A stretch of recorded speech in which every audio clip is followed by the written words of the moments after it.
என்னோடய கிளினிக்குக்கு ஒரு பெண் தன் கணவரை கூட்டி வாரா. டாக்டர், இவர் பகல் வரைக்கும் நல்லா தான் இருந்தார். ஒரு அரை மணித்தியாலத்துக்கு முன்னாடி திடீரென்னு இடது கை வேலை செய்யாமல் போயிருச்சு. வாயும் ஒரு பக்கமாக போயிருச்சு. என்ன செய்யன்னு விளங்கலை டாக்டர் அப்படின்னு கண்ணு கலங்குறா. அந்த நபருக்கு வயது வெறும் 37. ப்ரெஷர் பார்க்குறேன்னு 210 கீழ் 100 மேலே சொல்கிறா. டாக்டர், இவருக்கு ஒரு வருடத்துக்கு முன்னாடி ஒரு தலைவலி வந்தது. அப்போ நாங்கள் ப்ரெஷர் பார்த்தா ரொம்ப அதிகமாக இருந்தது. டாக்டர் ஒரு ஆள் மருந்து ஆரம்பித்தார், அதோட குறைஞ்சி போயிருச்சு. அதுக்கப்புறம் எப்போ தலைவலி வருதோ அப்பப்போ மாத்திரம் பிபி டேப்லெட்ஸ் எடுத்துக்குவார். இவர் ஒரு டாக்ஸி டிரைவர், இவருக்கு 4 குழந்தைகள் அப்படின்னு சொல்லி தேம்பி அழுகிறா. High blood pressure is a deadly silent killer. மிக அமைதியாக உங்களுடைய வாழ்க்கையை முழுமையாக புரட்டி போட்டுவிடும். ஒரு கிழமை மருந்து குடித்தேன், இப்போ எல்லாம் சரின்னு சொல்கிற நோய் கிடையாது ஹைப்பர் டென்ஷன். நல்லா மூளையில் ஏற்றிக்கோங்க. சில நோய்களை மட்டும்தான் கியூர் பண்ணலாம், சில நோய்களை கண்ட்ரோல் மட்டும்தான் பண்ணலாம். High blood sugar, high blood pressure இது இரண்டும் ஒரு முறை வந்தால் கியூர் இன்னொன்று கிடையாது. அதுதான் கசப்பான உண்மை. அது கூட ஒரு அண்டர்ஸ்டாண்டிங்கோட வாழ்கிறத தவிர நமக்கு வேறு வழியே கிடையாது.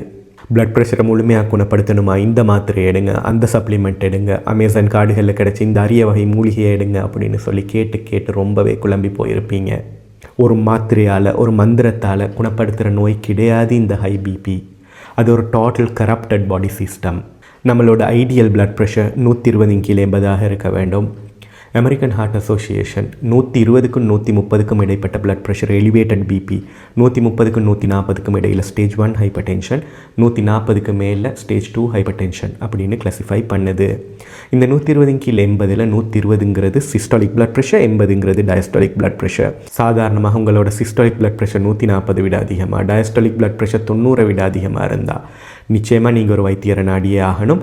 மருந்து ஆரம்பிக்கிறதுக்கான தேவையும் அதிகம். ஆனால் நம்மளோட பிளட் ப்ரெஷர் இந்த 120 கீழ் 80 விட ஒரு சில அலகுகள் அதிகமாக இருப்பேன். அகெயின் ஒரு வைத்தியரோட உதவியோட சில life style and diet modification செய்து பார்க்கலாம். சாப்பாட்டில் உப்பை குறைக்கிறது, ஒரு நாளைக்கு 30 நிமிடமாவது வேகமாக நடைப்பயிற்சி செய்கிறது, ஸ்மோக்கிங்கை கைவிடுறது, 7 மணி நேரமாவது தூங்குறது, ஸ்ட்ரெஸ்ஸை குறைக்கிறது, 10 தொடக்கம் 15% உடல் நிறையை குறைக்கிறது. இது மாதிரி சிலதை நாம் முயற்சித்து பார்க்கலாம். இலங்கையையும் தெற்காசிய நாடுகளையும் பொறுத்த வரைக்கும் உணவில் சேர்க்கப்படும் உப்பு மிகப்பெரிய பங்கு வகிக்கிறது. உப்பு என்ன செய்யும்னா வாட்டர் ரிட்டென்ஷன் செய்யும். ஸோ குருதி குழாய்கள் உள்ளுக்கு நீர் உறிஞ்சப்படும், ப்ரெஷர் அதிகரிக்கும்.